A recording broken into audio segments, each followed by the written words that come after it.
الحمد لله نحمده ونستعينه ونستغفره ونؤمن به ونتوكل عليه ونعوذ بالله من شرور أنفسنا ومن سيئات أعمالنا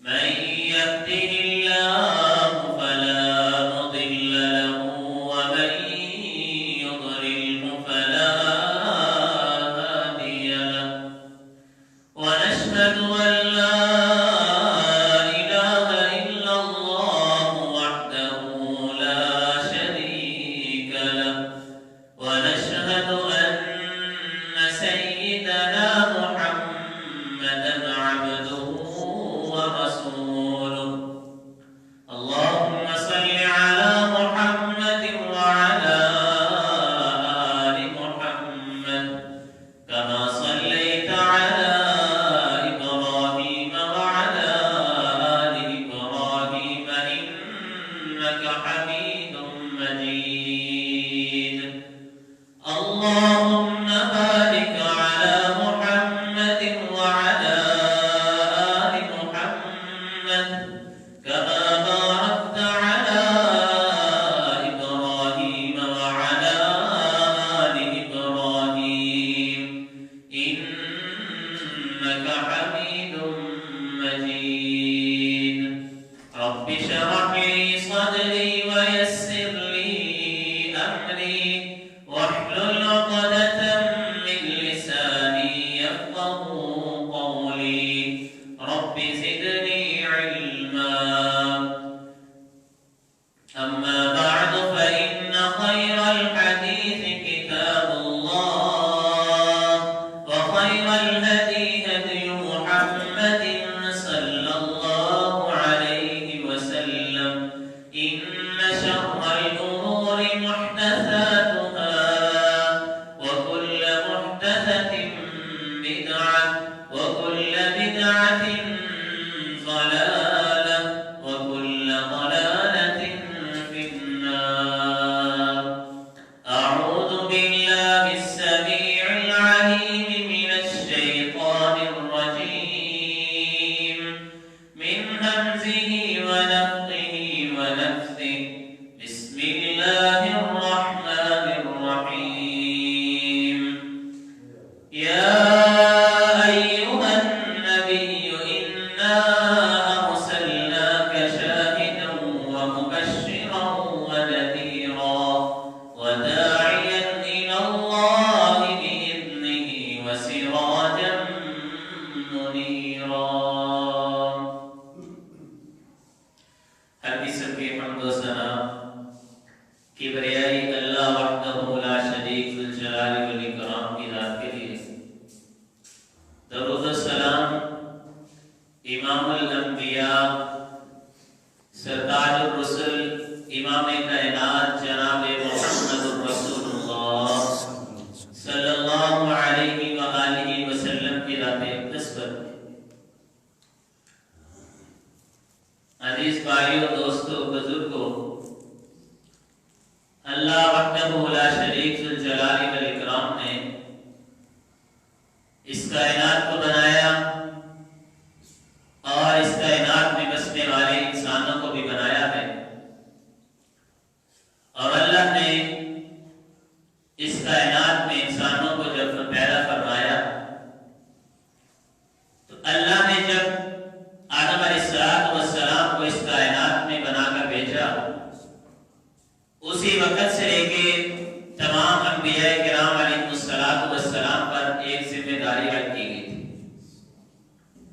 اور اللہ رب العالمین نے اللہ کا قرآن اعلان فرماتا ہے وَاللَّهُ أَخْرَجَكُم مِّن بُطُونِ أُمَّهَاتِكُم اللہ نے جب تمہاری ماؤں کے پیٹ کے اندر سے تم کو پیدا فرمایا تو اس وقت انسان کو اللہ نے بالکل ٹھیک اور سلامت پیدا فرمایا ہے یعنی کہ انسان کے اندر کوئی بھی ٹیڑھا پن یا کوئی بھی دین اسلام کے متعلق کوئی ایسی چیز نہیں ہے جس کے اوپر لاگو ہو سکے لیکن اللہ رب العالمین نے جب انسان کو پیدا فرمایا تو فطرت اسلام پر پیدا فرمایا، بالکل ٹھیک ٹھاک اور درست پیدا فرمایا۔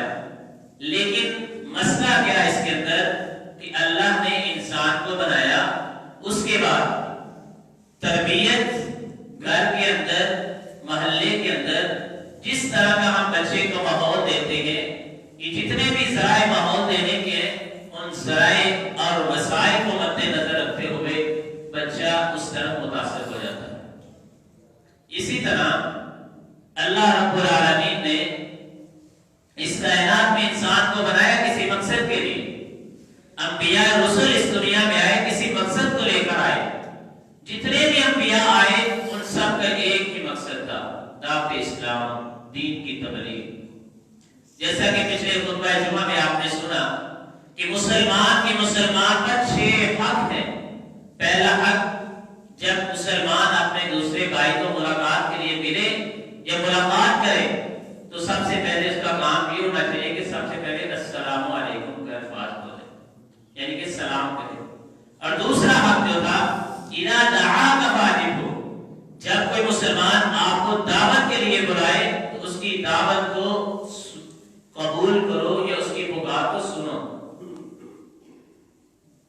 یہ دعوت کے الفاظ نبی علیہ الصلوۃ والسلام نے اس حدیث میں بیان فرمائے ہیں، یہ کسی خاص چیز کے لیے نہیں ہے، یعنی کہ ہم اس کا مطلب لے لیں کہ یہ صرف خاص کھانے کے لیے ہے، نہیں، یہ کھانے کے لیے، ولیمے کے لیے، برات کی دعوت کے لیے خاص الفاظ نہیں ہے۔ نبی علیہ الصلوۃ والسلام نے ان کو عام طور پر بیان فرمایا، اذا دعاک فاجبہ، جب آپ کو دعوت کے لیے بلایا جائے تو اس کی دعوت کو سنو، اس کو قبول کرو۔ اسی کو مد نظر رکھتے ہوئے سب سے پہلے اگر دعوت کو دیکھا جائے، جتنی بھی دنیا میں دعوتیں ہوتی ہیں، سب سے افضل اور اعلیٰ دعوت دین اسلام کی دعوت ہے، یعنی کہ دین کی دعوت و تبلیغ کا کام ہے، سب سے اہم جو کام ہے۔ آج کے دور میں ہم دیکھ لیں مختلف ادیان اور مذاہب پائے جاتے ہیں، لیکن ان سب سے افضل اور اعلیٰ دین کون سا ہے؟ دین اسلام ہے۔ یہودیوں میں دین اسلام کی دعوت دینا کیسا ہے؟ یہودی ہمارے اس دنیا میں پائے جاتے ہیں، لیکن ان کا دین اسلام کے ساتھ کوئی تعلق نہیں۔ یہودی اپنی یہودیت کو لے کر چلتے ہیں، یہودی دعوت دینے سے بالکل آری۔ ان کا نظریہ یہ ہے کہ یہودی جتنے بھی لوگ ہیں وہ دعوت نہیں دے سکتے، یہ ان کا نظریہ ہے۔ ان کی ذمہ داری نہیں ہے کہ لوگوں کو جا کر پیغام سنائیں یہودیت کا، لیکن عیسائی بھی ہے، ان کا الگ طریقہ۔ عیسائیوں نے تقسیم کر دیا اپنے اندر، وہ کہتے ہیں تقسیم کیسے کی؟ وہ کہتے ہیں جو عام لوگ ہیں نا، عام لوگ جو دنیا میں بستے ہیں عیسائیت کو ماننے والے، ان میں اور جو ان کے پادری ہیں ان دونوں کے درمیان انہوں نے فرق کر دیا، یعنی کہ انہوں نے کہا مذہب کی تبلیغ دینے والا وہ ہے جو پوپ ہے، پادری ہے، پاسٹر ہے، نان ہے، فادر ہے، جو بھی ہے یہ کام ان کا ہے دین تبلیغ کرنا، یہ کسی عام انسان کا نہیں ہے۔ جو جتنے بھی عیسائیت ہے ان کا کام نہیں ہے، ان کا کام ہے کاروبار کریں، اپنے گھر کو چلائیں، بیوی بچوں کا خیال رکھیں، یہ ان کا کام۔ لیکن میں قربان جاؤں، دین اسلام نے ہمیں ایک ایسا کام دیا ہے، اللہ نے انبیاء رسول میں سے سب سے آخری نبی حضرت محمد رسول اللہ صلی اللہ علیہ وسلم کو اس کائنات میں مبعوث کروایا، تو ان کو ایک ہی دعوت دے کر بنایا تھا۔ نبی علیہ الصلوۃ والسلام اس کائنات میں جب تشریف فرما ہوئے، آپ نے کچھ دیر مکہ میں گزاری، ٹوٹل 23 سالہ زندگی نبوت کے اللہ کے نبی علیہ الصلوۃ والسلام کی تھی، جس میں 10 سال مدینے میں تھے، 13 سال اللہ کے نبی علیہ السلام نے مکے میں گزارے۔ تو مکی زندگی اور مدنی زندگی کو سامنے رکھتے ہوئے نبی علیہ الصلوۃ والسلام نے دعوت تبلیغ کا کام کیسے کیا، اور دعوت تبلیغ ہمارے ذمہ کیا ہے دین اسلام کے اندر۔ آج ہم اسی خطبہ جمعہ میں مختصر وقت کے اندر اس چیز کو بیان کریں گے کہ دعوت اللہ کی اہمیت کیا ہے، یہ ہمارے ذمہ کیوں لگائی۔ عیسائیت کو دیکھ لیا، یہودیت کو دیکھ لیا، ان کا یہ کام نہیں ہے کہ وہ اپنی ساری عام لوگوں کا یہ کام نہیں ہے، ان کا کام صرف لوگوں کا ہے کاروبار کرنا۔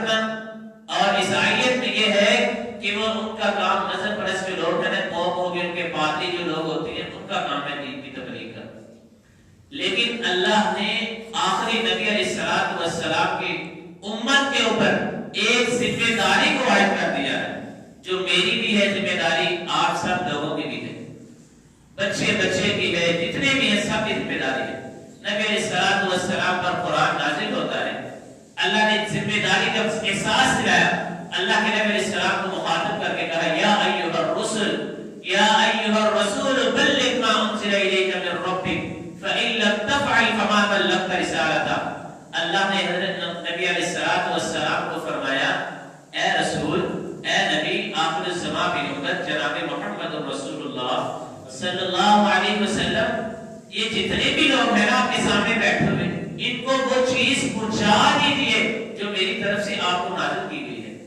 یعنی کہ اللہ کے نبی علیہ السلام کو مخاطب کر کے فرما رہے ہیں کہ جو میں نے آسمان سے اتارا ہے، جو حکمت دلائی جو میں نے آپ کو دی ہے، اس کو آگے پہنچا دیجیے۔ آگے کے الفاظ سن لیجیے، فَإِن لَّمْ تَفْعَلْ فَمَا بَلَّغْتَ رِسَالَتَهُ۔ اللہ نے کہا اگر آپ نے یہ کام نہ کیا تو آپ کے پیغمبر ہونے کا کوئی حق نہیں ہے۔ فَإِن لَّمْ تَفْعَلْ، اگر آپ نے یہ کام نہ کیا، فَمَا بَلَّغْتَ رِسَالَتَهُ، یہ رسالت جو میں نے آپ کو دی ہے تو آپ نے پیغمبری کا حق پھر ادا نہیں کیا۔ یہ اللہ کے نبی علیہ السلام کو مخاطب کر کے اللہ نے کہا۔ اللہ کے نبی علیہ السلام نے دین کی تبلیغ کی، اور اسی طرح دین اسلام ہمارا بہت پیارا مذہب ہے۔ اللہ کے نبی علیہ السلام کی حدیث ہے بلغوا عنی ولو آیا، دنیا کائنات میں بسنے والوں، آپ کو اگر اللہ کے نبی کی کوئی بات، قرآن کی کوئی آیت آپ کو اگر مل جائے، آپ تک پہنچ جائے، تو اس کو اپنے دل میں نہ رکھو، چھپا کر نہ رکھو، بلکہ کیا کرو، اس کو اپنے دوسرے بھائی کو دے دو تاکہ اس کی اصلاح ہو جائے، اس کے علم میں اضافہ ہو جائے۔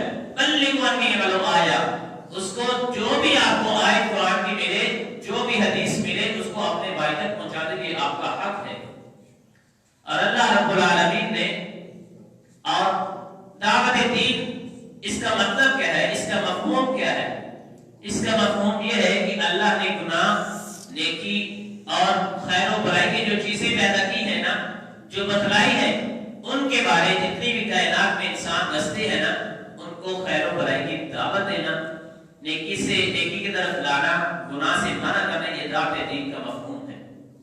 امام ابن تیمیہ رحمہ اللہ تعالی اس قول کی وضاحت کرتے، اس مفہوم کی وضاحت کرتے فرماتے ہیں کہ جتنے بھی اللہ نے جو اس مفہوم کو بیان کیا، ایمان لانے کی، اس مفہوم کے اندر سب سے پہلی بات کون سی ہے؟ ایمان لانے کی دعوت دینا ہے۔ یعنی کوئی بھی کافر ہے، غیر مسلم ہے، اس کو ایمان کی دعوت دو۔ اور دوسری بات، جتنے بھی انبیاء رسول اس دنیا میں آئے، ان سب کی ذمہ داری یہی تھی کہ دعوت دین کو دینا، اور اسی کے ذریعے جو بھی ہدایات ہیں ہمیں بتلائی گئی ہیں وہ آگے پہنچانا ہے، دوسرے بھائی کی رہنمائی کرنی ہے۔ اور اسی طرح اسلام کی بنیاد جن چیزوں پر ہے، اقرار شہادتین یعنی کلمہ شہادت، نماز کو قائم کرنا، زکوٰۃ کو ادا کرنا، رمضان کے روزے رکھنا، حج بیت اللہ کی زیارت کرنا، یہ اسلام کی بنیاد ہے۔ دعوت دین کا مطلب عام الفاظ میں ہم یہ دیکھتے ہیں، جیسے عام الفاظ میں آپ نے سنا امر بالمعروف اور نہی عن المنکر، ہم نے یہ الفاظ سنے ہوں گے، اس کے ساتھ تشبیہ یعنی کہ نیکی کا حکم دینا اور برائی سے منع کرنا، یہ دعوت دین کا مفہوم ہے۔ حضرت عبداللہ بن عباس رضی اللہ تعالی عنہ، ان سے پوچھا گیا کہ آپ کو اتنا علم کیوں دیا گیا؟ وہ کہتے ہیں جب میں پڑھانے کے لیے بیٹھتا ہوں نا، سب سے پہلی بات یہ ہے کہ میرے اوپر اللہ کی رحمت ہوئی ہے، جو اتنا مجھے اللہ نے علم دیا ہے یہ اللہ کی رحمت ہے۔ اور دوسری بات انہوں نے یہ کہی کہ اللہ کی رحمت کے بعد نبی علیہ السلام کی میرے لیے دعا تھی، اس لیے میرے علم میں اضافہ۔ اور تیسری بات وہ کہتے ہیں جب میں پڑھانے کے لیے دین کی مسند پہ بیٹھتا ہوں، مدرس کی مجلس میں مسند پہ بیٹھتا ہوں، تو اس وقت میں یہ دعا کرتا ہوں، اے اللہ جتنے بھی یہ لوگ سامنے بیٹھے ہیں میرے سے زیادہ ان کو علم دے دے، اس لیے ان کو علم میں اللہ نے بلند مرتبہ عطا فرمایا ہے۔ اسی طرح ہماری ذمہ داری کیا ہے، ہم نے کیا کرنا ہے اس میں؟ نبی علیہ السلام کے اوپر قرآن نازل ہوتا ہے، اللہ فرماتے ہیں واللہ یدعو الی دار السلام ویہدی من یشاء الی صراط مستقیم۔ آپ یہ بات نہ سمجھیں یہ میری اور آپ کی ذمہ داری ہے، انبیاء رسول کی ذمہ داری ہے، نہیں، بلکہ اللہ نے اس آیت میں بیان فرما دیا واللہ یدعو الی دار السلام، اللہ بھی آپ کو دعوت دے رہے ہیں۔ کہتے ہیں اللہ فرما رہے ہیں واللہ یدعو الی دار السلام، اللہ آپ کو سلامتی والی جنت کی طرف بلا رہے ہیں، سلامتی والے گھر کی طرف بلا رہے ہیں، وہ جسے چاہے ہدایت دے دے۔ یعنی کہ دعوت دین کسی کے لیے خاص نہیں ہے، آپ کے لیے بھی ہے، میرے لیے، میں بھی دعوت دے سکتا ہوں، آپ بھی دے سکتے ہیں، لیکن سب سے بہترین اس امت کے اندر وہ انسان ہے جو دین کی دعوت دیتا ہے۔ کیسے قرآن میں ارشاد فرماتا ہے کنتم خیر امہ اخرجت للناس تأمرون بالمعروف وتنہون عن المنکر، قرآن کہتا ہے اس امت کو اللہ نے پیدا فرمایا، آخری پیغمبر جناب محمد رسول اللہ صلی اللہ علیہ وسلم کی امت کو مبارک ہو کہ اللہ نے ساری امتوں میں بہترین امت بنا دیا۔ کس لیے بنایا ہے اللہ نے امت کو؟ کس لیے بہترین امت بنایا؟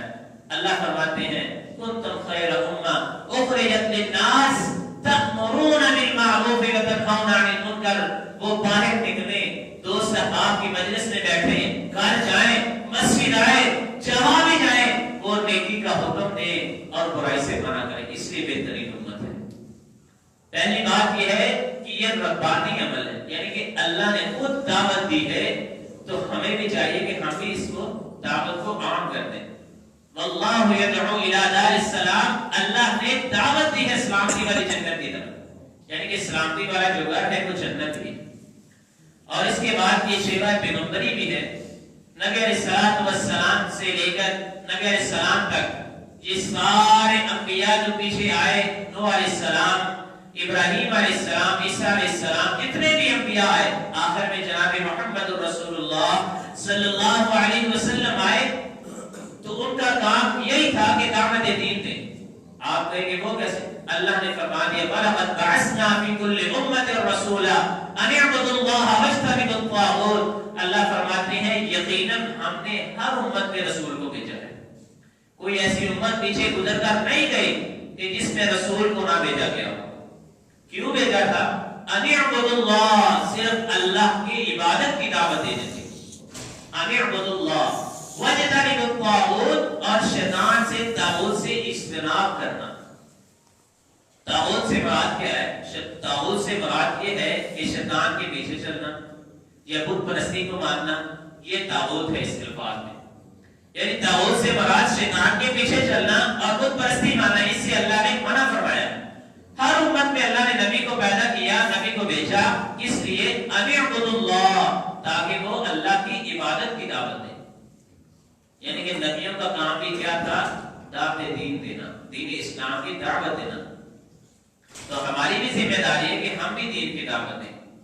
وَمَا نُرْسِلُ الْمُرْسَلِينَ إِلَّا مُبَشِّرِينَ وَمُنذِرِينَ، اللہ نے دوسرے مقام پر فرمایا کہ میں نے رسولوں کو بھیجا، کس لیے؟ مبشرین ومنذرین، اس لیے تاکہ جنت کی خوشخبری دیں اور جہنم کے عذاب سے محفوظ فرمائیں، جہنم کی آگ سے ڈرائیں اور جنت کی خوشخبری دیں، اس لیے میں نے رسولوں کو بھیجا۔ اور اللہ رب العالمین کے پیغمبر جناب محمد رسول اللہ صلی اللہ علیہ وسلم نے دعوت دی، مکہ والوں کو بھی دعوت دی، مدینہ والوں کو بھی دعوت دی۔ نبی علیہ السلام کی داعیانہ خوبی کو بھی اللہ نے قرآن میں بیان فرمایا۔ وہ کیسے؟ وَدَاعِيًا إِلَى اللَّهِ بِإِذْنِهِ وَسِرَاجًا مُنِيرًا، اللہ کی دعوت دینے والے تھے، جو اللہ نے ان کو دین دیا تھا اس کی دعوت دینے والے، اور روشن چراغ بنا کر بشارت دینے والے تھے، اس لیے اللہ کے نبی علیہ السلام کو اس کائنات میں مبعوث فرمایا ہے۔ اور اسی طرح تیسری بات اس میں یہ ہے کہ بہترین قول اور عمل بھی ہے، یعنی کہ دین اسلام کی دعوت دینے والا وہ انسان سب سے افضل اور اعلیٰ بھی ہے، جو وہ الفاظ بولتا ہے، دین دعوت دین دیتا ہے، وہ سب سے بہترین اور افضل ہے۔ آپ کہیں گے وہ کیسے؟ دعوت دینے والا بھی باعمل ہونا چاہیے، اس کے لیے شرط ہے کہ وہ اچھے اخلاق کا مالک ہو، افضلین ترین انسان وہ ہے۔ اللہ رب العالمین فرماتے ہیں وَمَنْ أَحْسَنُ قَوْلًا مِّمَّنْ دَعَا إِلَى اللَّهِ وَعَمِلَ صَالِحًا وَقَالَ إِنَّنِي مِنَ الْمُسْلِمِينَ، اللہ فرماتے ہیں وَمَنْ أَحْسَنُ قَوْلًا، کون سی جو بات وہ کہتا ہے نا، جو دین کی دعوت دینے والا ہے، سب سے اچھی بات کہتا ہے. قولا ممن دعا الی اللہ، کس کی طرف بلاتا ہے؟ اللہ کی دعوت کی دعوت دیتا ہے. سب سے اچھی بات کون سی ہے؟ دین کی دعوت دینا. اتنی مرضی آپ باتیں کر لیں دنیا کی، کاروبار کی باتیں کرتے رہیں، جو مرضی کرتے ہیں، لیکن سب سے اچھی بات کون سی ہے؟ دین کی دعوت دینا. کیونکہ میرا فیصلہ نہیں ہے کہ اللہ کے قرآن کا فیصلہ ہے. اور اسی طرح ہم کو بہترین امت کا اعزاز بھی دیا گیا. اور آخر میں نبی علیہ الصلوۃ والسلام کے ان کی اہمیت کے بعد اس کی فضیلت کو بھی بیان کیا. یعنی کہ اس سے ہمیں حاصل کیا ہوتا ہے؟ اگر ہم دین کی تبلیغ کرتے ہیں، دین کی دعوت دیتے ہیں، تو ہمیں ملنا کیا ہے؟ نبی علیہ الصلوۃ والسلام کی حدیث ہے من دعا الی ھدی کان لہ من الاجر مثل اجور من تبعه لا ينقص ذلك من اجورهم شیئا. امام کائنات علیہ السلام کی زبان سے نکلے الفاظ، آپ علیہ السلام فرماتے ہیں من دعا الی ھدی، جو بندہ ہدایت کی طرف دعوت دیتا ہے، دین کی بات کو بتلاتا ہے، کان لہ من الاجر، اس کے لیے اجر کون سا ہوگا؟ یعنی کہ اس کو تو ملنا ہی ملنا ہے اجر دعوت دینے والے کو. مثل اجور من تبعه لا ينقص ذلك من اجورهم شيئا، جو دین کی دعوت دینے والا، ہدایت کی طرف بلانے والا، اس کا اجر کوئی ہے. اگر وہ بندہ جتنی دیر تک اس پر عمل کرتا رہے گا نا، آپ نے ایک بھائی کو دعوت دی نماز پڑھ لے، جب تک وہ نماز کو قائم رکھے گا جتنا ثواب اس کو نماز پڑھنے کا ملے گا، اس میں کمی نہیں ہوگی، آپ کو بھی اتنے ثواب ملے گا. یہ اس کا اجر ہے. نبی علیہ الصلوۃ والسلام نے، اللہ نے اس دین کی دعوت دینا یہ ہمارے لیے کامیابی بھی ہے، فلاح بھی ہے. آپ کہیں گے وہ کس دعوت دین سے، یہ ہمارا مشن ہے، ہم اپنا مشن بنا لیں اس کو کہ دعوت دین ہم نے دینا. جو بات ہم نے سننی ہے دین کی، قرآن کی، حدیث کی سننی ہے، اس کو ہم نے دوسروں تک پہنچانا ہے. گھر میں جا کے بچوں کو بتانا ہے، بچوں کی تربیت کریں. اللہ نے کہا وَلْتَكُن مِّنكُمْ أُمَّةٌ يَدْعُونَ إِلَى الْخَيْرِ يَأْمُرُونَ بِالْمَعْرُوفِ وَيَنْهَوْنَ عَنِ الْمُنكَرِ وَأُولَٰئِكَ هُمُ الْمُفْلِحُونَ. اللہ فرماتے ہیں وَلْتَكُن مِّنكُمْ أُمَّةٌ يَدْعُونَ، آپ کو چاہیے، یعنی کہ ایک امت ایسی ہونی چاہیے کہ جو دین کی طرف دعوت دے، نیکی کا حکم دے اور برائی سے منع کرے. لیکن ملنا کیا ہے؟ اللہ فرماتے ہیں اولئک هم المفلحون. اس کا پھل یہ ہوگا، ثمرات اس کے یہ ہوں گے کہ اللہ فلاح و کامیابی نصیب فرما. ہم دنیا کے پیچھے تو بھاگتے رہتے ہیں کہ دنیا میں ہم کامیاب ہو جائیں، لیکن ہم نے آخرت کی فکر نہیں کرنی. ہم نے جہنم میں دھکیلے جانا ہے، ہمیں جہنم سے بچانا ہے، خود بھی بچنا ہے، دوسروں کو بھی بچانا ہے. یا ایھا الذین آمنوا قوا انفسکم واہلیکم نارا. آج اللہ نے فرمایا اے لوگوں، ایمان والوں کو دعوت دی ہے، پھر قوا انفسکم واہلیکم نارا، اپنے آپ کو بھی جہنم سے، اپنے اہل و عیال کو بھی جہنم سے محفوظ فرماؤ. یہ ہمارا حق ہے، ہمارا فرض ہے. اللہ نے ہمارے ذمہ ڈیوٹی لگا دی ہے، ہمیں یہ کرنا چاہیے. اور اللہ نے ہم تو کہتے ہیں نا یار ہمارے کاروبار میں نقصان ہو گیا، ہمارے گھر سے چوری ہو گئی، خسارے بھی آ گئے، لیکن خسارے کا ذریعہ بھی ایک ہے، خسارے سے بچنے کا ذریعہ بھی ایک ہے. آپ کہیں گے وہ کیسے؟ اللہ نے قرآن میں پوری سورت نازل فرما دی وَالْعَصْرِ إِنَّ الْإِنسَانَ لَفِي خُسْرٍ إِلَّا